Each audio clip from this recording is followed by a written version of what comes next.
चिंता संतानहंतारो यत्पादाम्बुजरेणव स्वीयानान्तां निजाचार्यान् प्रणमामि मुहुर्मुहुः। यदनुग्रहतो जन्तुः सर्वदुःखातिगो भवेत् तमहं सर्वदा वन्दे श्रीमद्वल्लभनन्दनम्। अज्ञानतिमिरान्धस्य ज्ञानाञ्जनशलाकया चक्षुरुन्मीलितं येन तस्मै श्रीगुरवे नमः। नमामि हृदये शेषे लीलाक्षीराब्धिशायिनं लक्ष्मीसहस्रलीलाभिः सेव्यमानं कलानिधिं चतुर्भिश्च त्रिभिस्तथा षड्भिर्विराजते योऽसौ पञ्चधारदेव।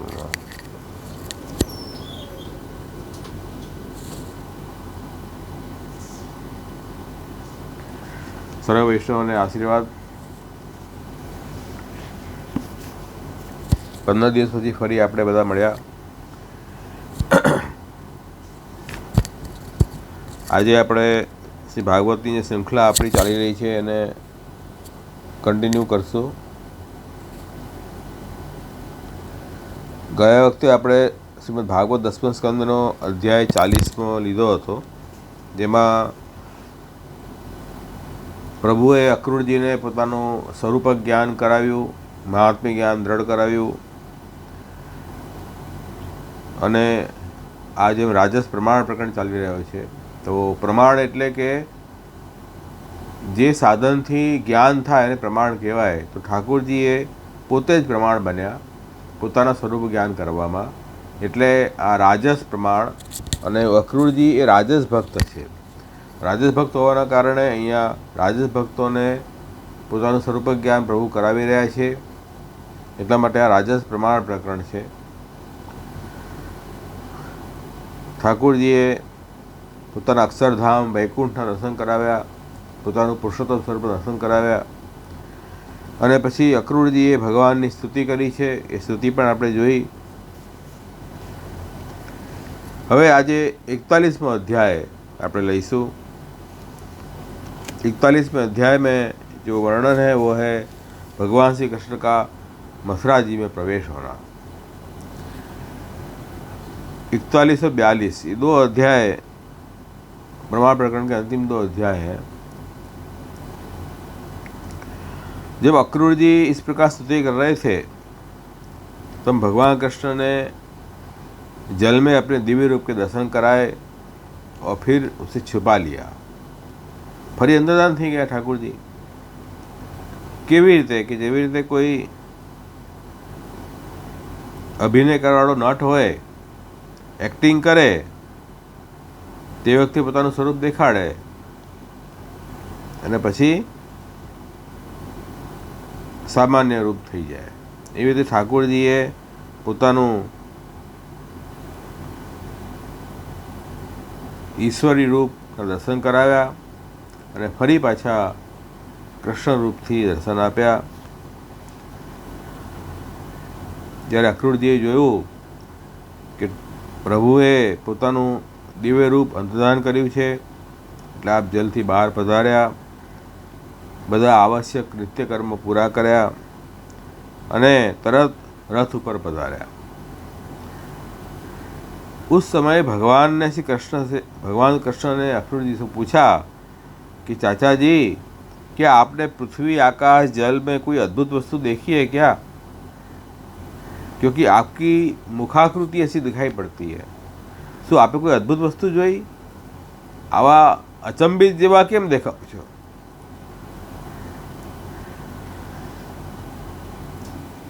એના ઉત્તરમાં આ નામ છે। આ પ્રશ્ન પ્રભુએ પૂછ્યો છે અને પ્રભુના પ્રશ્નના ઉત્તરમાં આગળનું નામ આવશે ત્રિવેદ નામાવલીમાં। તત તેન અપી ઉત્તરિત મદ અદ્ભુતાની ઇહ યાવંતી ઇતિ આરભ્ય તમ ત્વાન અનુપશ્યત ભૂમન કિમ મે દૃષ્ટમ ઇત્યા અદ્ભુતમ ઇતિ અત્યંતમ સૂચકમ નામ આહુ।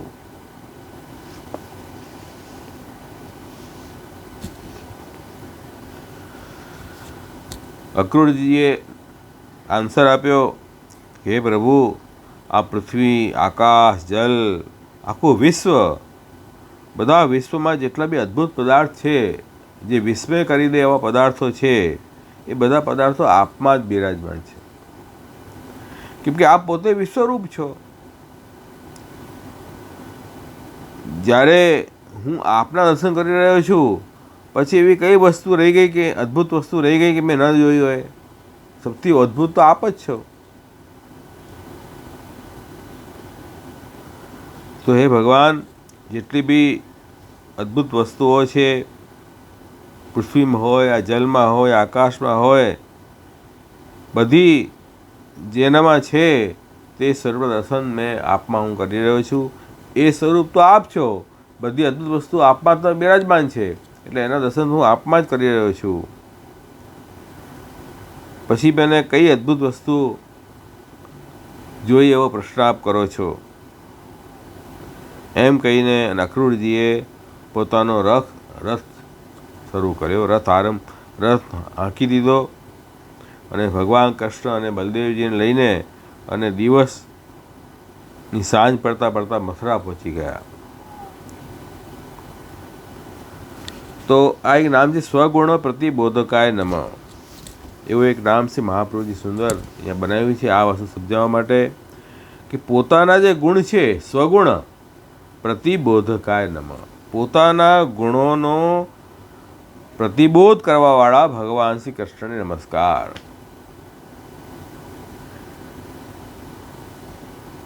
પોતાના એટલે ભગવાનના ગુણનું જ્ઞાન કરવાવાળા ભગવાન કૃષ્ણ છે, પોતે જ પ્રમાણ બન્યા છે. પોતાના સ્વરૂપનું જ્ઞાન, ગુણનું જ્ઞાન કરવામાં પ્રમાણ ઠાકોરજી પોતે જ બન્યા છે.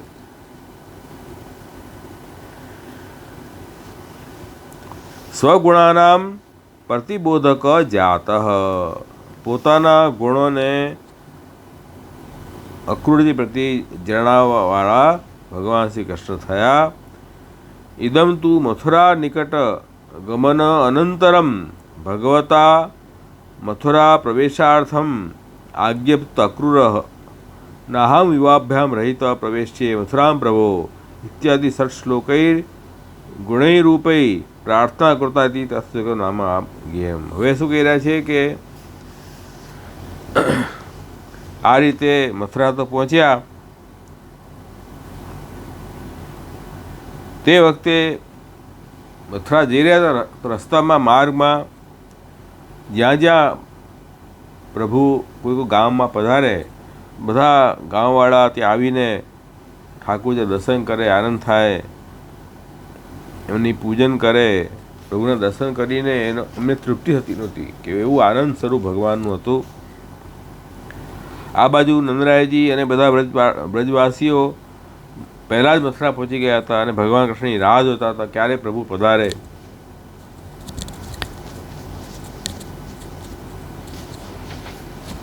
તે વખતે જ્યારે મથુરા પહોંચ્યા સાંજે, ત્યારે ભગવાન શ્રી કૃષ્ણે અક્રૂરજીનો હાથ પોતાના હાથમાં રાખી અને સ્મિત કરતા એમ કહ્યું કે હે કાકા, હવે આપ રથ લઈને મથુરામાં પ્રવેશ કરો, પોતાના ઘરે જાઓ, અમે લોકો અહીંયા ઉતરી જશું અને આ મથુરા નગરી જોવા અમે આવ્યા છીએ, તો મથુરા નગરી જોઈશું. ત્યારે અક્રૂરજીએ ભગવાનને કહ્યું, ભાઈ આપ બંને વગર હું મથુરામાં અંદર પ્રવેશ નહીં કરું, મારી સાથે આપ પધારો, હું આપનો ભક્ત છું, આપ ભક્ત વત્સલ પ્રભુ છો, આપ મારું ત્યાગ નહીં કરો. જો આ બંનેના પરસ્પર સંબંધ. હવે અક્રૂરજીને ભક્તિ પ્રગટ થઈ છે ને, ઠાકોરજી પોતાનું મહાત્મ્ય જ્ઞાન કરાયું એટલે અક્રૂરજીને ભક્તિ પ્રગટ થઈ, અને એ ભક્તિ પ્રગટ થવાના કારણે હવે ઠાકોરજીનું સ્વરૂપ સમજી ગયા, વાસ્તવિક સ્વરૂપ, અને હવે પ્રભુ વગર પણ એક ક્ષણ પણ રહેવું નથી એવો ભાવ અક્રૂરજીને જાગ્યો છે કે નહીં પ્રભુ, હવે હું આપના વગર તો ઘરે નહીં જઉં, આપ મારા ઘરે પધારો. આ બધા જ નંદરાયજી વાલ બાલ બધા જ મારા ઘરે પધારીને અમારું ઘર સનાથ કરો. આપ જ અમારા સ્વામી છો. સ્વામી વગરનું ઘર કેવું હોય? સૂનું સૂનું. અને પછી અક્રૂરજીએ 6 શ્લોકથી ભગવાનની પ્રાર્થના કરી છે. આ બધું કેમ થયું કે ઠાકોરજીએ પોતાના સ્વગુણ પ્રતિબોધકાય નમઃ એટલે યદી તદ હૃદયે મહાત્મ્ય સહિત ભગવત સ્થિતિ ન સ્યાત તદા સર્ગુણ રૂપત્વેન ભગવત પ્રાર્થના ન કુર્યાત ઇતિ પ્રાર્થનયા સ્વગુણાનામ પુનઃ પ્રતિબોધક જાત તથા નામ ઉક્તમ ઇતિ ભાવ. એટલે કહી રહ્યા છે ભાઈ પછી અક્રૂરજીએ ભગવાનની 6 શ્લોકોથી 6 ગુણોની પ્રાર્થના કરી. જો ઠાકોરજીનું મહાત્મ્યપૂર્વક સ્નેહ અક્રૂરજી હૃદયમાં દ્રઢ ન થયો હોત તો ઠાકોરજીની પ્રાર્થના ન કરી શકત. તો આ પ્રાર્થના દ્વારા ઠાકોરજીએ પાછા પોતાના ગુણોનું જ્ઞાન અક્રૂરજીને કરાવ્યું છે. અક્રૂરજીના હૃદયમાં બિરાજી ઠાકોરજીએ પ્રાર્થના કરાવી અને એ ગુણોનું જ્ઞાન એમને ઓર દ્રઢ કરાવ્યું અક્રૂરજીને. એટલે અક્રૂરજીએ અહીંયા શ્લોક નંબર 11 થી 16 માં પ્રાર્થના કરી છે कि भाई हमें तो गृहस्थ છીએ, हम तो गृहस्थ हैं, आप अपने चरणों की धूलि से हमारा घर पवित्र कीजिए. आपके चरणों की चरणामृत, आपके चरणा के जल से अग्नि, देवता, पितर, आपके चरण रस से ये सब पवित्र हो जाते हैं, तृप्त हो जाते हैं. तो आप आपके चरणों को धो के और महात्मा बलिराजा ने वो यश प्राप्त किया जिसका गान संत पुरुष आज तक करते हैं. અને એ બલિરાજાને તો ઠાકુરજીએ ઐશ્વર્યની પ્રાપ્તિ કરાવી, એવી ઐશ્વર્ય કે જેની તુલના બીજા સાથે ન થઈ શકે, અતુલનીય ઐશ્વર્યની પ્રાપ્તિ કરાવી અને એમને શ્રેષ્ઠ ગતિ પ્રાપ્ત થઈ. જે ઠાકોરજીના અન્ય જે ભક્ત હોય એને પ્રાપ્ત થાય છે. તો એવું આપનું મહાત્મ્ય છે. આપના ચરણો કોણ? ગંગાજી 3 લોકને પવિત્ર કરે છે. એમના સ્પર્શથી, ગંગાજીના સ્પર્શથી સગરના પુત્રોને સદગતિ પ્રાપ્ત થઈ અને સ્વયં ભગવાન શંકરજીએ એ જલને પોતાના શિર ઉપર ધારણ કર્યું. આપ તો બધાના આરાધ્ય દેવ છો, દેવતાઓના પણ આરાધ્ય દેવ છો, જગતના સ્વામી છો. આપના ગુણ લીલાઓનું શ્રવણ કીર્તન ઘણું મંગલકારી છે. એટલે ઉત્તમ પુરુષો તો આપના ગુણનું કીર્તન કરતા રહે છે. એવા હે નારાયણ, હું આપને નમસ્કાર કરું છું. આવી રીતે અક્રૂરજીના હૃદયમાં ઠાકોરજી બિરાજીને આ 6 શ્લોકોથી 6 ગુણરૂપી સ્તુતિ કરાવી, જેનાથી સ્પષ્ટ થાય છે સ્વગુણ પ્રતિબોધકાય નમઃ. પોતાના ગુણનું પ્રતિબોધ કરવાવાળા ભગવાન શ્રી કૃષ્ણને નમસ્કાર. ઠાકોરજીએ પોતાના ગુણોને અક્રૂરજીની મુખથી પ્રાર્થના દ્વારા પ્રગટ કરાવીને ફરીથી એ જ્ઞાન કરાવ્યું, પ્રતિબોધ કરાવ્યું. પ્રતિ મતલબ ઠાકોરજી પ્રતિ પ્રાર્થના કરી અક્રૂરજીએ અને આ ગુણોનું જ્ઞાન અક્રૂરજીને જ્ઞાન કરાવ્યું. કેમ કે જ્યાં સુધી પોતાને જ્ઞાન ન હોય તો આપણે જ્ઞાન વગર આપણે પોતે પ્રાર્થના કેવી રીતે કરી શકીએ? તો પ્રાર્થના તમે કરી રહ્યા છો ઠાકોરજીની, મતલબ કે પ્રભુએ તમને જ્ઞાન કરાવ્યું છે તો તમે ઠાકોરજીની સ્તુતિ કરી શકો છો. તો સ્તુતિ પ્રિય ભગવાન છે. ઠાકોરજીને સ્તુતિ ઘણી ગમે છે. કેમ ગમે છે? કેમ કે સ્તુતિ કરવાથી આપણી અન્યાશક્તિ દૂર થાય છે, પ્રભુમાં દ્રઢ આશ્રય થાય છે, તો આપણને ઠાકોરજીની ભક્તિ પ્રાપ્ત થાય. એટલા માટે સ્તુતિ અવશ્ય આપણે કરવી જોઈએ. એટલે ઠાકોરજી જીવ સ્તુતિ કરે તો પ્રભુ પ્રસન્ન થાય છે.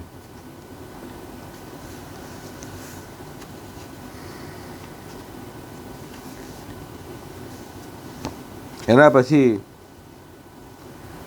एवम् अक्रूरं प्रेषयित्वा स्वयं मथुरा दर्शन उत्सुक जात इति तस्तुचकम नाम આવું. હવે કે છે આ રીતે મથુરા નગરી જોવા માટે પ્રભુએ અક્રૂરજીને તો વિદા કર્યા. આપ તો પધારો આપણા ઘરે, અમે મથુરા નગરીના દર્શન કરીને આરામથી આવશું. એવી ઉત્સુકતા પ્રભુએ દેખાડી કે મથુરા દર્શન ઉત્સુકાય નમઃ. મથુરા નગરીના દર્શન કરવામાં ઉત્સુક એવા ભગવાન કૃષ્ણને નમસ્કાર.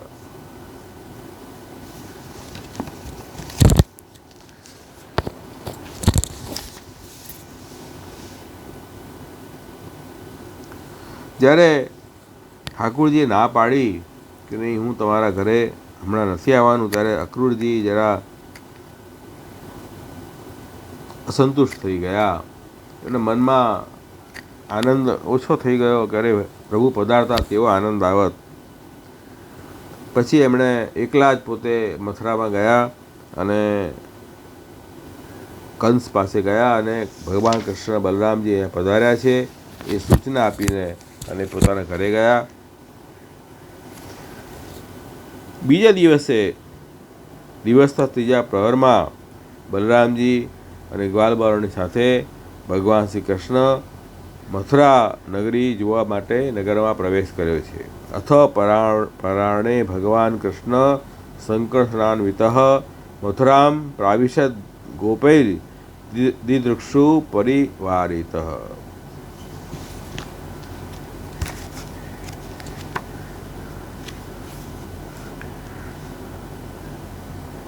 હવે અહીંયા આ જે શ્લોક છે એ શ્લોકમાં બતાવ્યું છે કે મથુરા નગરી જોવા માટે પ્રવેશ કર્યો તો એમને ઘણો ઉત્સાહ છે. બાળકોને આ બાળક ચેષ્ટા બી પ્રભુ કરે છે ને, એ બાળકોને નવી નવી વસ્તુ જોવાનો કેટલો ઉત્સાહ હોય છે, ઉમંગ હોય છે. મોટાઓને એટલો ઉમંગ ન હોય, કેમ કે ઘણીવાર જોયું હોય એટલે એ રિપીટ થતું હોય. પણ બાળકોને તો એકદમ અંદરથી પહેલીવાર વસ્તુ જોતા હોય ને એટલે ઘણો મનમાં ઉત્સાહ ઉમંગ હોય. એવો ઠાકુરજી પણ પહેલીવાર હવે વ્રજમાંથી મથુરા પધાર્યા છે ને. પહેલાં મથુરાથી ગોકુલ પધાર્યા ત્યારે તો જન્મ થયો હતો, તે વખતે તો ક્યાંથી જોયું હોય, પછી તો ક્યારે મથુરા પધાર્યા જ નથી. પહેલી વાર પ્રભુ જે છે તે વ્રજથી મથુરા પધાર્યા છે એટલે ઘણો બધો ઉત્સાહ અને ઉમંગ એ પ્રભુમાં દેખાડ્યો કે મથુરા દર્શન ઉત્સુકાય નમઃ. એટલે આ નામ અહીંયા બતાવી રહ્યા છે.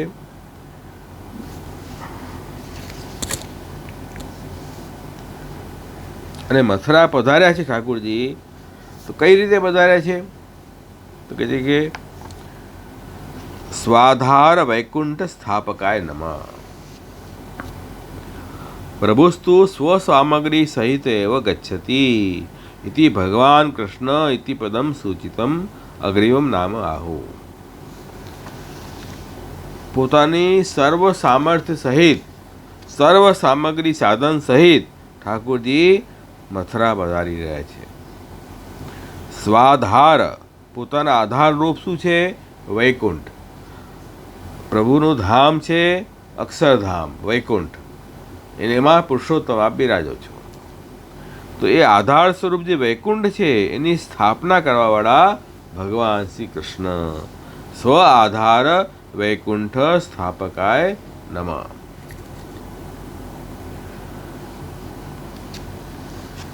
હવે આ નામ આપણે સમજીએ. સ્વસ્ય આધાર, પોતાનો આધાર એટલે ય વૈકુંઠ, જે વૈકુંઠ એ વૈકુંઠની સ્થાપક કરવા એવા ભગવાન કૃષ્ણ નમસ્કાર. અયમ ભાવ અત્ર મથુરાસ્થ ભક્તાનામ આનંદદાનાર્થમ મથુરા પ્રવેશ ઉચ્યતે. હવે અહીંયા ઠાકુરજીએ વ્રજમાં નંદરાજ યશોદાજી વ્રજગોપિકાઓ ગ્વાલબાલ બધાને ખૂબ આનંદનું દાન કર્યું, ભક્તિરસનું દાન કર્યું. હવે જે મથુરાના ભક્તો છે એ તો વંચિતમાં રહેવા જોઈએ ને, એટલે મથુરાના ભક્તોને પણ આનંદનું દાન કરવા માટે હવે પ્રભુ મથુરા પધારી રહ્યા છે. તદુક્તમ મથુરામ અનયદ રામમ કૃષ્ણમ ચૈવ દિનાત્યત્યત્ર.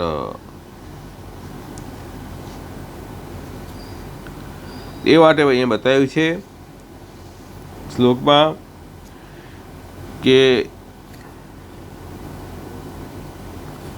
ભગવાન કૃષ્ણ અને બલરામજી બંને જે છે તે મથુરામાં પ્રવિષ્ટ થયા છે. રામ કોણ? કે રતિ કરતા. કૃષ્ણ કોણ? સદાનંદ ફલરૂપ. એમ અહીંયા વિવરણમાં બતાવ્યું છે કે બલરામજી રમણ કરાવવાળા છે અને ભગવાન કૃષ્ણ સદાનંદ સ્વરૂપ છે, ફલરૂપ સ્વરૂપ છે. એટલે હવે એ બલરામજી અને ભગવાન શ્રી કૃષ્ણ બંને પોતાના ભક્તોને આનંદનું દાન કરવા માટે હવે મથુરા પધારી રહ્યા છે. અગ્રે પુનઃ અથ પરાણે ભગવાન કૃષ્ણ સંકર્ષણાન્વિત ઇત્યત્ર ભગવત્પદેન આવિષ્કૃત સ્વધર્મ ઇતિ કૃષ્ણપદેન ચ તદ્ધર્મમ એવ અવતીર્ણ ઇતિ વિવરણે વૃત્તમ. એટલે હવે ઠાકોરજી સાંજના સમયમાં સંકર્ષણ સહિત કૃષ્ણ મથુરામાં પધારી રહ્યા છે. તો એ ભગવત પદ કહ્યું છે, એટલે સામાન્ય મનુષ્ય તો છે નહીં. પ્રભુ પોતાના સર્વ ધર્મ, ભગવાનના જે ધર્મ હોય બધા ધર્મો સહિત મથુરામાં પધારી રહ્યા છે.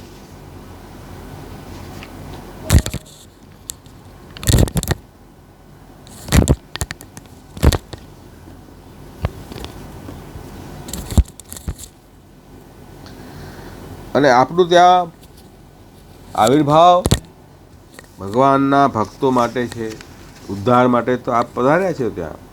હવે રાજસ ભક્તોનો ઉદ્ધાર કરવો છે ને, તાપસ ભક્તોનો ઉદ્ધાર તો રજમાં કર્યો, હવે રાજસ ભક્તોનો ઉદ્ધાર કરવા માટે આપ મથુરા પધારી રહ્યા છે. તો સંકર્ષણ બલરામજી અક્ષરનું સ્વરૂપ છે અને વૈકુંઠ અક્ષરધામ એનું સ્વરૂપ ભગવાન બલરામજી છે અને પુરુષોત્તમ જે છે તે શ્રી કૃષ્ણ છે. તો એમના આધાર બલરામજી તે બંને ત્યાં પધારી રહ્યા છે. સ્વ આધાર વૈકુંઠ સ્થાપકાય નમઃ.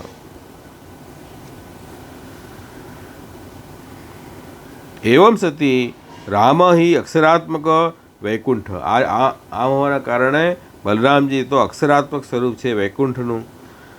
તચ્ચ ભગવદ ધામ આધારભૂતમ પુરુષોત્તમ. એ ભગવાનના આધારભૂત ભગવત ધામના આધારભૂત કોણ છે? પુરુષોત્તમ. પુરુષોત્તમ ધર્મી સ્વરૂપ છે અને અક્ષર ધર્મ સ્વરૂપ છે. ધર્મ કોને આધારે રહે? ધર્મીને આધારે. પુષ્પ ધર્મી છે, સુગંધ ધર્મ છે, સુગંધનો આધાર પુષ્પ છે ધર્મી. એવી રીતે અક્ષર જે છે એ ધર્મરૂપ છે. તો તચ્ચ ભગવદ ધામ આધારભૂતમ પુરુષોત્તમ તત્રેવ પ્રકટ ભવતી. ત્યાં જ પ્રગટ થયા છે. ન અન્યત્ર એ સિદ્ધાંત. બંને અહીંયા પ્રગટ થયા. પુરુષોત્તમ અને અક્ષર રૂપાત્મક બલરામજી બંને હવે મથુરા પધાર્યા છે. યથા સર્વત્ર પુરુષોત્તમ આવેશ ભવેત તદર્થમ અક્ષર આનંદાત્મક અલૌકિક વૈકુંઠ ધર્મા સ્થાપિતા ઇતિ તથા નામોક્તમ. એટલે હવે કહી રહ્યા છે કે ભાઈ અહીંયા ઠાકોરજી જેવી રીતે સર્વત્ર પુરુષોત્તમનો આવેશ થાય તો અક્ષર આનંદરૂપ વૈકુંઠ અલૌકિક વૈકુંઠની ધર્મની સ્થાપના પણ ઠાકોરજી ત્યાં કરી. પોતે બંને પધાર્યા એટલે હવે ત્યાં એ સામાન્ય નગર નથી રહી ગયું. હવે ઠાકોરજી જ્યાં પધારે એ અક્ષરાત્મક વૈકુંઠ ધામ બની જાય છે. તો અહીંયા પણ એવા એ ધર્મો ત્યાં પ્રગટ થઈ રહ્યા છે. વૈકુંઠના ધર્મો બધા મથુરામાં પ્રગટ થઈ રહ્યા છે. ઇદાનીમ મથુરાસ્થ ભક્ત નિરોધાર્થમ પ્રવૃત્ત ઇતિ યથા પ્રાદુર્ભાવ સમયે અથ સર્વગણોપેત કાલ પરમશોભન ઇત્યાદિના આદિદેવિકા અલૌકિક ધર્મા પ્રકટિતા તથા મથુરા પ્રવેશ સમયે અપી અલૌકિક ધર્મા કર્તવ્યા ઇતિ સર્વત્ર આધ્યાત્મિક અલૌકિક ધર્મા પ્રકટિતા. તો જ્યારે ઠાકોરજીનું પ્રાગટ્ય થયું મથુરામાં તે વખતે કાલમાં બધા ઉત્તમ ધર્મો પ્રગટ થયા. કાલ પણ ઉત્તમ થઈ ગયો, જેનું વર્ણન જન્મ પ્રકરણમાં આપણે જોઈ ગયા હતા. તો બધા ગુણોથી યુક્ત એ કાલ શોભાયમાન થયો હતો જ્યારે આ પ્રગટ થયા ત્યારે. તે રીતે અહીંયા પણ મથુરામાં પ્રવેશ પ્રભુ કરી રહ્યા છે તો અલૌકિક ધર્મો પ્રગટ થવા જોઈએ. તો બધા અલૌકિક ધર્મો ત્યાં પ્રગટ થઈ રહ્યા છે. એટલે અહીંયા આગળ દેખાડશે અલૌકિક ધર્મો મથુરાના. કેવલ દૈત્ય સંબંધી મથુરાના લીલા અસંભવેન ભગવત પ્રવેશ અભાવાત, ખાલી મથુરામાં પ્રવેશ કરી રહ્યા છે તો એ મથુરા કેવળ દૈત્ય ભૂમિ છે? તો દૈત્યનો વિનાશ કરવા માટે મથુરા લીલા છે? તો કે ના, એવું નથી. અહીંયા હવે ભક્તિનું દાન પણ મથુરાના ભક્તોને કરવું છે. બંને વાત અહીંયા બી થશે. જ્યારે આપ મથુરામાં પ્રગટ થયા બંને રામ અને કૃષ્ણ, ત્યારે બધા ધર્મો પણ ત્યાં અલૌકિક ધર્મો પ્રગટ થયા છે મથુરામાં. એટલે એ બધા ધર્મની આપણે સ્થાપના કરી છે. સ્વાધાર વૈકુંઠ સ્થાપકાય નમઃ.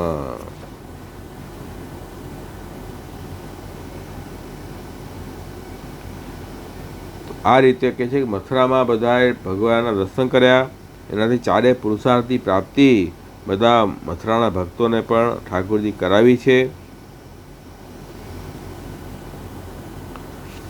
અને એ બતાવ્યું ટીકામાં પણ કે 4 શ્લોકોથી પુરીનું વર્ણન છે, મથુરાનું વર્ણન છે 4 શ્લોકોથી.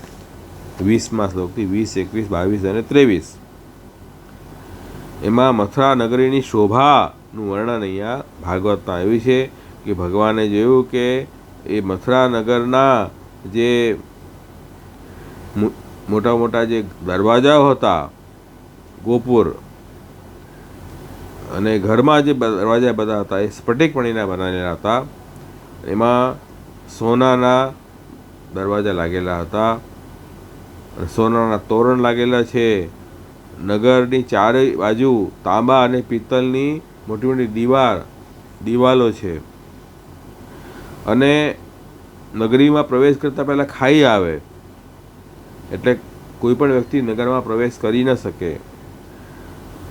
નગરની અંદર એક થોડી અંતરમાં સુંદર સુંદર બધા બગીચાઓ, ઉદ્યાન, ઉપવન છે. અને સુવર્ણથી બધા 4 રસ્તાઓ સજાવેલા છે. મોટા મોટા શેઠિયાઓના મહેલો છે, સાથે બગીચાઓ, પ્રજાઓને બેસવા માટે મોટા મોટા હોલ, અને સાધારણ લોકોનો નિવાસ ગ્રહ પણ બહુ સુંદર છે, નિવાસ સ્થાન પણ. એમાં વૈદુર્ય, હીરા, સ્ફટિક, નીલમ, મૂંગા, મોતી, પન્ના, આ બધા અલગ અલગ ધાતુઓ જડેલી છે. એટલે આમ ઝગમગ રહ્યું છે આખું મથુરા. એવો સુંદર ધર્મ, બધા વૈકુંઠના ધર્મ પ્રગટ થયા અહીંયા. એમ દ્વારકામાં પણ એવું વર્ણન આવે છે કે ઠાકોરજી દ્વારકા નગરી વસાવી એ પણ વૈકુંઠ જેવી, વૈકુંઠ જ થઈ ગઈ ત્યાં, જેમ અહીંયા મથુરામાં આવ્યું. અને મથુરાની જે રોડ છે, બજાર છે, બધી સ્ટ્રીટ છે, 4 રસ્તાઓ છે, એમાં ખૂબ પાણીના સિંચન કર્યું છે એટલે ગરમી પણ ન લાગે. ફૂલોની સજાવટ છે. ઘરના દરવાજા ઉપર દહીં, ચંદન આદિથી જલથી ભરેલા કલશો છે. એવું સુંદર સુંદર વર્ણન અહીંયા મથુરા નગરીનું થયું. તો એ શું બતાવે છે કે સ્વાધાર વૈકુંઠ સ્થાપકાય નમઃ. પોતાનો આધાર સ્વરૂપ વૈકુંઠની સ્થાપના ઠાકોરજી કરવાવાળા એવા ભગવાન કૃષ્ણ તો અહીંયા જાણે વૈકુંઠના ધર્મો મથુરામાં પ્રગટ થઈ ગયા છે એમ કહી રહ્યા છે. તો 24 શ્લોકે પુરી વર્ણન, આ મથુરાપુરીનું વર્ણન અહીંયા કર્યું 4 શ્લોકોથી. પછી કહે છે કે અત્ર કંસાદિ મારણાર્થમ અપી પ્રવેશ ઉચ્યતે તત્ર કાલ સ્વરૂપત્વેને એવો પ્રવેશ. હવે અહીંયા કંસને પણ મારવો છે ને, એક તો મેન પ્રયોજન હમણાં આવવાનો છે, કંસને મારવો છે. તો એ ઠાકોરજી કાલ સ્વરૂપથી એને કંસનો અંત કરશે. એટલે આનંદરૂપથી ભક્તોને ભક્તિ રસનું દાન કરશે અને કંસને મારવાનું કામ કાલ સ્વરૂપથી કરશે એમ કહી રહ્યા છે. એવમ अतएव संकर्षण समन्वित, ઠાકોરજીની કૃષ્ણ સંકર્ષણ ભગવાન સાથે પધાર્યા છે, તો એ કાલરૂપ છે સંકર્ષણ ભગવાન. એટલે અહીંયા શ્લોકમાં શું કહ્યું છે ભાગવતમાં, અથ પરાણે ભગવાન કૃષ્ણ સંકર્ષણાન્વિત મથુરામ પ્રાવિશદ ગોપૈર દિદક્ષુ પરિવારિત. તો બીજા દિવસે ત્રીજા પ્રહરમાં બલરામજી અને ગ્વાલબાલોની સાથે ભગવાન કૃષ્ણે મથુરાપુરીમાં ને જોવા માટે નગરમાં પ્રવેશ કર્યો. આ શ્લોકથી આવા સમજાય છે કે અહીંયા સંકર્ષણ જે કાલરૂપ છે એની સાથે ઠાકોરજી પ્રવેશ કર્યો, કેમ હવે કંસનો પણ અંત લાવો છે. તો ભક્તાનામ આનંદાનાર્થમ પ્રવેશ કૃષ્ણરતિવર્ધકત્વેન રામ ઇતિ એવ નામ ઉક્તમ. તો ભક્તોને આનંદ દાન કરવા માટે ભગવાન કૃષ્ણ સદાનંદ રૂપથી ફલરૂપથી અને રામ બલરામજી એ રતિવર્ધન કરવાવાળા, રમણ કરવાવાળા, રતિનું વર્ધન કરવાવાળા, પ્રેમનું વર્ધન કરવાવાળા બલરામજી પ્રવેશ કર્યો. એ કોના માટે? મથુરાના ભક્તો માટે. અને કંસ માટે કાલ સ્વરૂપે પ્રગટ થયા. આ રીતે અહીંયા સ્વાધાર વૈકુંઠ સ્થાપકાય નમઃ આ સુંદર નામમાં સુબોધજીનો હાર આપણને જાણવા મળ્યો. અતએવ તાદૃશ આનંદ અનુભવાર્થમ અલૌકિક કારણમ અપેક્ષિતમ. હવે આ આનંદનો અનુભવ કરવા માટે કહે છે કે અલૌકિક કાર્યની બી અપેક્ષા છે. એ કાર્ય શું છે ભાઈ? આનંદ અનુભવ થઈ રહ્યો છે કે એની કેમ ખબર પડે આપણને? તો એ કાર્યનું વર્ણનથી આપણને ખ્યાલ આવશે કે જો મથુરાના વાસીઓ કેવો આનંદ અનુભવ કરી રહ્યા છે, ઠાકોરજી વધાર્યા છે, તો એનું વર્ણન પણ અહીંયા આવ્યું છે. તો પૌરપુરંધ્રી પુણ્યજનકાય નમઃ. પૌરાણામ પુરી પુરંધ્રી પતિવ્રતા સ્ત્રીઓ. તો પૌર એટલે જે પૂરજનો છે, મથુરાના જે જનો છે, એમની જે પુરંધરી એટલે પતિવ્રતા સ્ત્રીઓ છે, એમને એમનો ભાગ્યને ઉત્પન્ન કરનારા, પુણ્ય એટલે ભાગ્ય, જનકાય નમઃ. પૌર પુરંધરી પુણ્ય જનકાય નમઃ. મથુરાની જે સ્ત્રીઓ છે, પતિવ્રતા સ્ત્રીઓ, એમનું ભાગ્યને ઉત્પન્ન કરવાવાળા ભગવાન શ્રી કૃષ્ણ છે. એવા કૃષ્ણને નમસ્કાર. યદ્યપિ તાસામ વ્રતમ સ્વપતૌ એવ પાતિવ્રત્યજન્યમ પુણ્યમ અપિ ઉત્કુટમેવ તથાપિ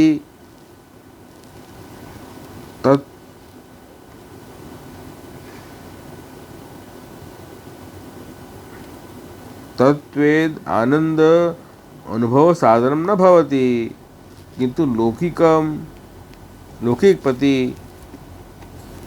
સાધનમ એવ ઇતિ. હવે કહે છે કે ભાઈ એમને પતિવ્રતા ધર્મ તો હતો, એના કારણે એમનું પુણ્ય ભેગું થયું હતું, ઉત્પન્ન થયું હતું. પણ ભગવાનનો અનુભવ કરવો હોય તો એનામાં આ જે પુણ્ય કામ નહીં આવે. એ તો લૌકિક ધર્મ છે.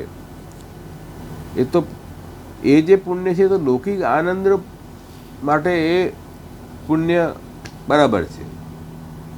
લૌકિક પતિ માટે જે આપણે પતિવ્રતા ધર્મ રાખ્યો, पतिव्रत का धर्म आपने रखा लौकिक पति के लिए, तो वो पुण्य कहाँ काम आएगा आपको? लौकिक पति का आनंद लेने के लिए. लेकिन भगवान का जो आनंद लेना है यदि आपको, तो फिर आपको अलौकिक पुण्य चाहिए. तो वही कह रहे हैं कि स्व आनंद अनुभवार्थम अलौकिकम यत् पुण्यम भाग्यम तस्य जनकाय उत्पादकाय. वो अलौकिक जो खुद का प्रभु का जो आनंद अनुभव करने के लिए जो अलौकिक पुण्य चाहिए, वो पुण्य वो भाग्य है, वो भगवान ने प्रकट किया. पौर पुरंधरी पुण्य जनकाय नमः. एतेन ब्रह्मानंद प्रवेश सहित भगवद आनंद अनुभव निरूपित. तो अब कह रहे हैं इससे ये दिखा रहे हैं कि उनको ब्रह्मानंद के प्रवेश के साथ भगवान का आनंद का अनुभव भी निरूपण किया है। उनको प्रभु के दर्शन करने से वो आनंद का अनुभव उनको उन ब्रजवासियों को, मथुरावासियों को हुआ।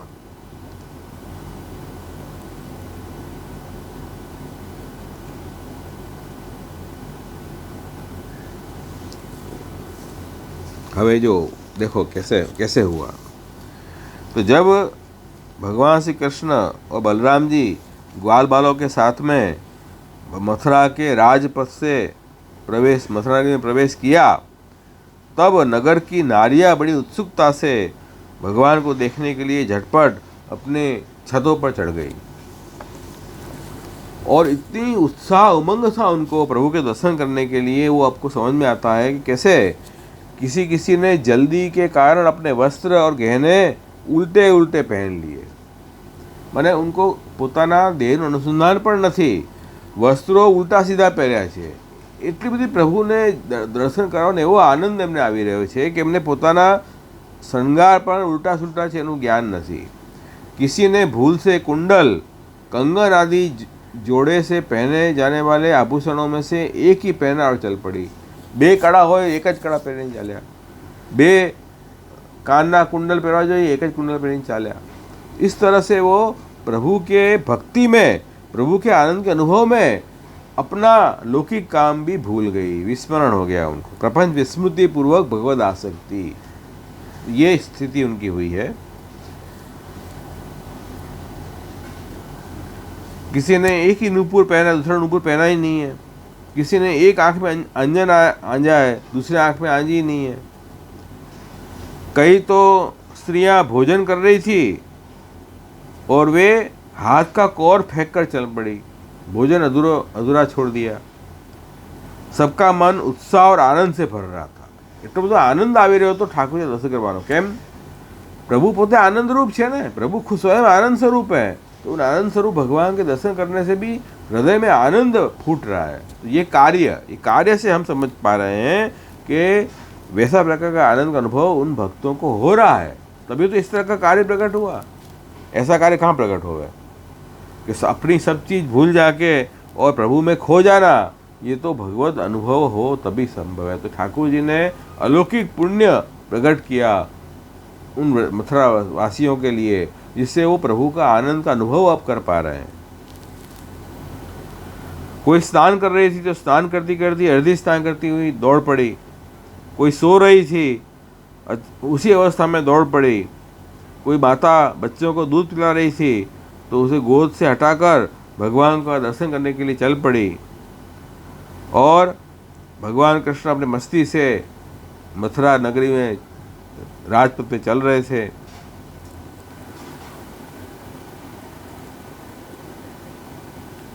उन भगवान कृष्ण ने जैसे लक्ष्मी जी को आनंद दिया है, उसी तरह इन नगरवासियों को, नगर की नारियों को भी बड़ा आनंद दिया दर्शन का।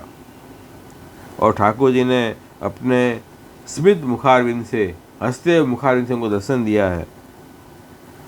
मथुरा की स्त्रियां भगवान की भक्त हैं। क्यों? बहुत दिनों से उन्होंने भगवान की लीलाओं का श्रवण कीर्तन स्मरण किया है। ઠાકુરજીએ જે લીલાઓ વ્રજમાં કરી હતી ને, બધી લીલાઓનું શ્રવણ એ મૈયા બેસીને કરતી હતી। સમાચાર તો આવી જાય। ઠાકુરજીની દેવ લીલાનું જેટલું શ્રવણ કીર્તન કરશો ને એટલું ભક્તિભાવ હૃદયમાં પ્રગટ થશે। તો इन स्त्रियों ने बहुत दिनों से उन कृष्ण की अलौकिक लीलाओं का श्रवण किया था और उससे उनको भक्ति प्रकट हो गई थी। बड़े लंबे समय से वो ये राह देख के बैठी थी कब ठाकुर जी के दर्शन हो, कब वो श्री कृष्ण के हम निहारें। आज उन्होंने देखा कि ठाकुर जी स्वयं पधारे हैं तो उनको बड़ा आनंद हुआ और उन ठाकुर जी को दर्शन करके उनको हृदय में पधराए और ठाकुर जी को आलिंगन किया। उनका शरीर पुलकित हो गया। बहुत दिनों की जो व्याधि थी, विरह व्याधि, वो दूर हुई और ऊपर से छत से बलराम जी और कृष्ण के ऊपर पुष्पों की वृष्टि करने लगी और सब लोगों ने ठाकुर जी की पूजा की, भेंट सामग्री से चंदन अक्षत कुमकुम से पूजा की और सब भगवान के दर्शन करके अपने आप को धन्य मानने लगे। आपस में कहने लगे हम धन्य हैं, हमारा अलौकिक भाग्य आज प्रकट हुआ कि आज प्रभु के दर्शन हुए, प्रभु की हमने पूजा की। तो ऐसे कहने लगे कि इन ब्रजगोपिकाओं ने ऐसी कौन सी तपस्या की थी, महान तपस्या, जिस कारण से वे परमानंद स्वरूप भगवान श्री कृष्ण के दर्शन कर सकी। तो अपने आप को बड़े धन्य समझने लगे मथुरावासी। तो ये सब बात समझाने के लिए नाम आया है पौर परौंद्री पुण्य जनकाय नमः।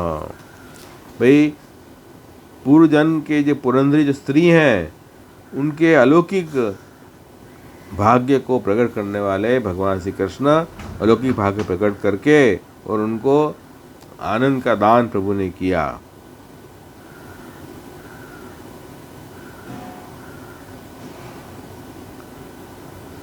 तो यहाँ तक ये आनंद का दान भी किया। अब ठाकुर जी आगे की बात आएगी, आगे का प्रसंग अपन लें। एवं येषां भगवती भावः तेषां फलं निरूप्य येषां भगवती अन्यथा बुद्धि तेषां फलं यथा भवति तादृशम नाम आहु। अब क्या कह रहे हैं कि भाई ભગવાનમાં જે વ્યક્તિને જેવો ભાવ છે એવું ફલનું દાન પ્રભુ કરે। ये यथावा प्रपद्यन्ते ताम तथैव भजाम्यहम्।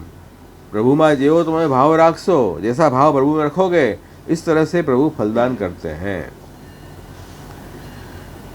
तो अब आगे का प्रसंग है एक धोबी का। फिर ठाकुर जी से आगे बढ़े तब एक धोबी जो है वो कपड़े रंगने का काम करता था, वो उनकी ओर आ रहा था। तो ठाकुर जी ने उससे वो उत्तम उत्तम कपड़े मांगे ये कपड़े हमें दे दो, हमारे लायक हैं कपड़े तो,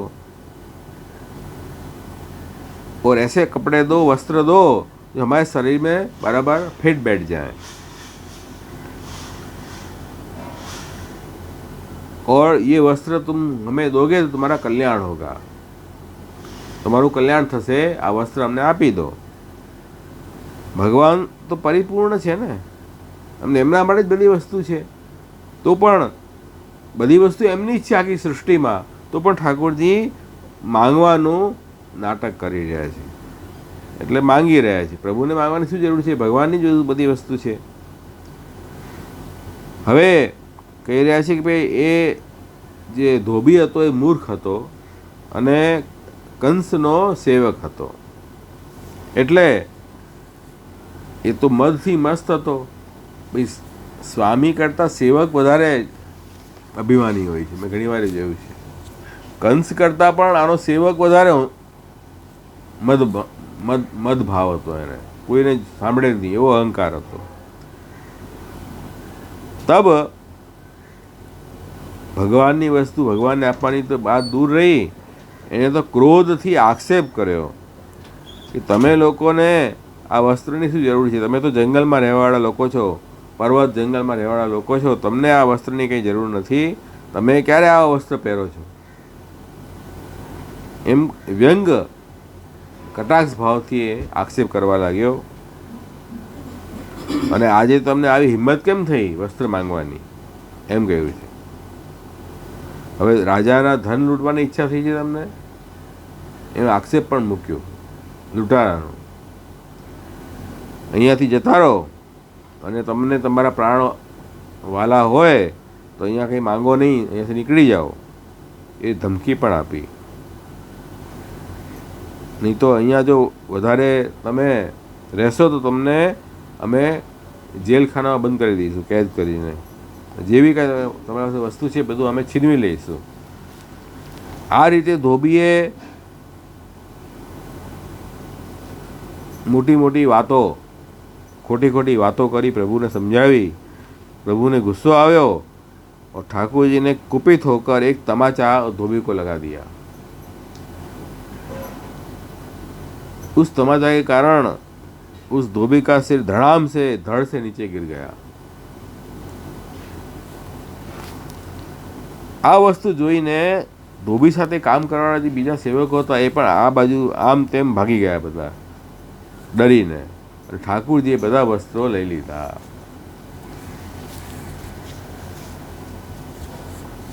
તો એ વસ્તુ બતાવતું નામ છે રજકાદિ દુષ્ટ નાશકાય નમઃ. રજક એટલે રંગકાર, જે રંગ કરે કપડાને એને રજક કહેવાય. તદાદયો અને બીજા આદિમાં એના જે સેવકો હતા, એ સપોર્ટ કરનારા, એ બધા જે નીચ છે, દુષ્ટ છે, રજકાદિ દુષ્ટ, એનું નાશ કરવાવાળા ભગવાન શ્રી કૃષ્ણને નમસ્કાર. ઉત્તમ વસ્ત્ર પ્રાર્થના અનંતરમ અદાને સમારિત. ઉત્તમ વસ્તુના ભોગતા ભગવાન છે. એ ઉત્તમ વસ્ત્રો પ્રભુએ માંગ્યા, એ ધોબી પાસેથી. ધોબી આપ્યા નહીં અને ઉલટું સામેથી ખોટી ખોટી વાતો કરવા લાગ્યો, એટલે ઠાકોરજીએ એનો નાશ કર્યો. જે ભાવથી પ્રભુને સામે જાય, પ્રભુ એ પ્રકારથી એને ફલનું દાન કરે છે. અન્યશામ અંતરા દોષા નાશિતા ઇતિ જ્ઞાપનાય ઇતિ પ્રેમ. તો ત્યાં ધોબીનો નાશ તો કર્યો જ, પણ અન્ય પણ જે લોકો છે એમાં દુષ્ટ ભાવ હતો ને પ્રભુ માટે, એ દુષ્ટ ભાવનો પણ ઠાકોરજીએ નાશ કર્યો. એટલે જેમ આપણે વ્રજમાં પણ જોયું કે જે અસુરોને પ્રભુએ માર્યા, અસુરોનો વધ કર્યો, સાથે સાથે એ દોષ પણ ભક્તોના દૂર થાય. એવી રીતે અહીંયા પણ કહી રહ્યા છે કે એ અસુરો જે આવા દોષો હતા એ ધોબીમાં, એ દોષનો નાશ પણ ભક્તોનો થયો.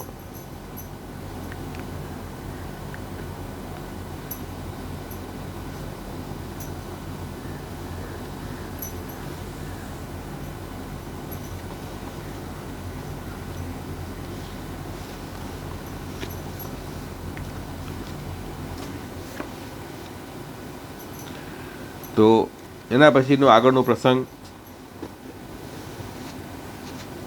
આગળ જઈ પ્રભુએ જોયું કે થોડા આગળ વધ્યા, એક દરજી મળ્યો પ્રભુને. ભગવાનનું સૌંદર્ય જોઈને તે ઘણો પ્રસન્ન થઈ ગયો. આ જો આ દેવી જીવ હશે, અધિકારી જીવ હશે, ઠાકોરજીનું સ્વરૂપ સમજી ગયો, બહુ પ્રસન્ન થઈ ગયો. અને જે વસ્ત્રો ઠાકોરજી ધારણ કર્યા હતા એ બરાબર ફિટ નહોતા શ્રીઅંગમાં. તો એ ધોબીએ સુંદર એ વસ્ત્રની સિલાઈ કરીને એને સરસ રીતે પ્રભુને આવી જાય એવા ફિટોફિટ કરી દીધા. પ્રભુની સુંદરતા ઓર વધી ગઈ. એ ઠાકોરજી એ દરજી ઉપર ઘણા પ્રસન્ન થયા અને એને આ લોકમાં તો ભરપૂર ધન સંપત્તિ, ઐશ્વર્ય, બલ ઐશ્વર્ય અને સ્મૃતિનું દાન કર્યું અને અલૌકિક ઇન્દ્રિયો પણ આપી, જેનાથી દૂરની વસ્તુ જોઈ શકે, સાંભળી શકે. અને પછી મૃત્યુ પછી એને પ્રભુએ પોતાનું સારોપ્ય મોક્ષ દાન કર્યું. જો ઠાકોરજીને જે ભાવથી તમે ભજો, પ્રભુ એવું ફલદાન કરે. હવે ઠાકોરજીને આપણે કાલરૂપથી ભજીએ તો ઠાકોરજી કાલરૂપથી વધ કરે, અને પ્રભુને આપણે આનંદરૂપથી ભજન કરીએ તો ઠાકોરજી આનંદનું દાન કરે. પણ કાલરૂપથી ઠાકોરજીના હાથેથી વધ થાય તો એને મુક્તિ પ્રાપ્ત થાય છે, એમાં કોઈ સંદેહ નથી. તો જે પ્રકારની વાસનાઓ હોય, સદવાસના અસદવાસના, એ પ્રકારથી પ્રભુ ફલનું દાન કરતા હોય છે. ઠાકોરજી કોઈનો પક્ષપાત નથી કરતા. કંસને માર્યો, ધોબીને માર્યો, કેમ? એનો અસદભાવના હતી પ્રભુ માટે. અને દરજીને ઉત્તમ ફલ આપ્યું, કેમ? સદભાવના હતી, સદવાસના હતી.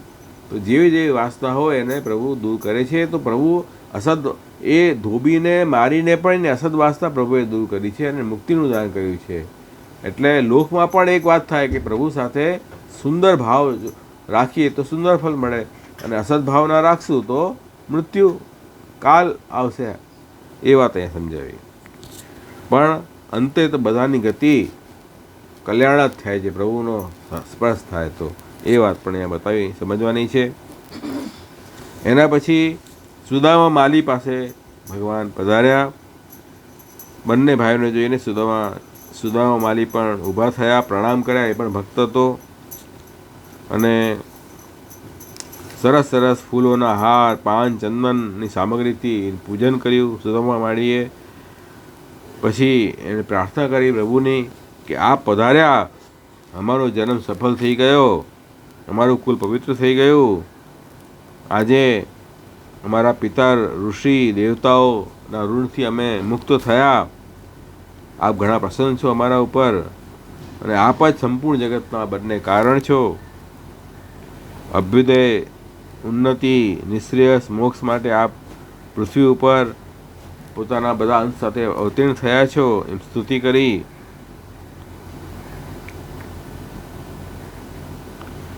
અને આપ તો જે આપનું ભજન કરે છે, જે પ્રેમ કરે છે એને પ્રેમનું દાન કરો છો, તો પણ આપ વિષમ નથી. એટલે ભગવાને શું કહ્યું છે? સમોહમ સર્વભૂતેષુ નમે દ્વેષે ન પ્રિય. ઠાકોરજી ને બધામાં સમાન દ્રષ્ટિ છે, કોઈ એમને પક્ષપાત નથી. પણ જે જીવ ભગવાનનું પ્રેમથી સેવા કરે, ભક્તિ કરે, એને પ્રભુ પોતાનો તરીકે અંગીકાર કરે છે, એ વાત બતાવી છે. તો એ આપનું વિશેષ કૃપા ધર્મ છે, આપનો વિષમતા નથી. તો હું તો આપનો દાસ છું, આપ મને આજ્ઞા આપો, હું શું કરું, શું સેવા આપની કરું. આપનો ઘણો અનુગ્રહ થયો કે આપ પધાર્યા, આપનો કૃપા પ્રસાદ છે. આ પ્રકારથી એ માલીની પ્રાર્થના સાંભળીને ભગવાન ઘણા પ્રસન્ન થયા.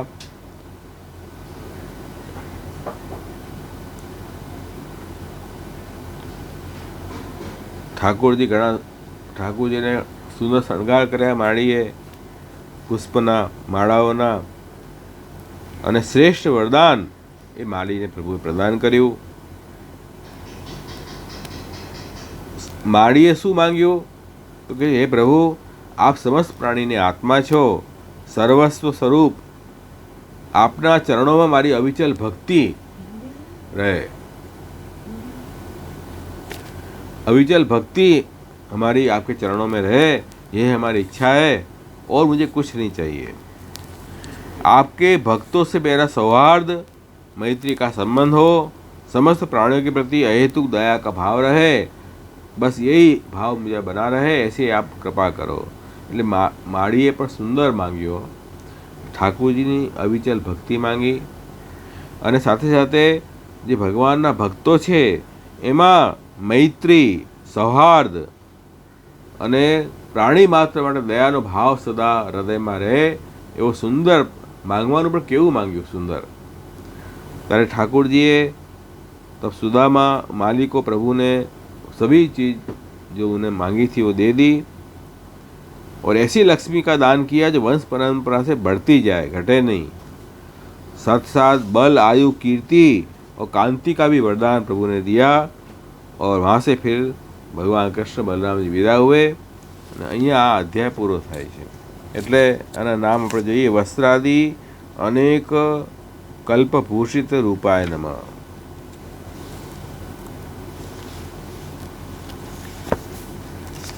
વસ્ત્ર વગેરે અનેક સાધનોથી સુશોભિત ભગવાન કૃષ્ણને એવા ભગવાનના સ્વરૂપ નમસ્કાર.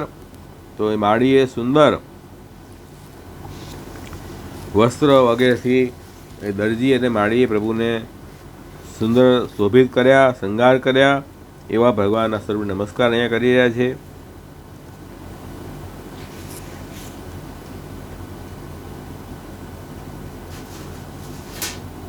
વાયક સુદામ ભક્તાલાંકૃતાય નમઃ.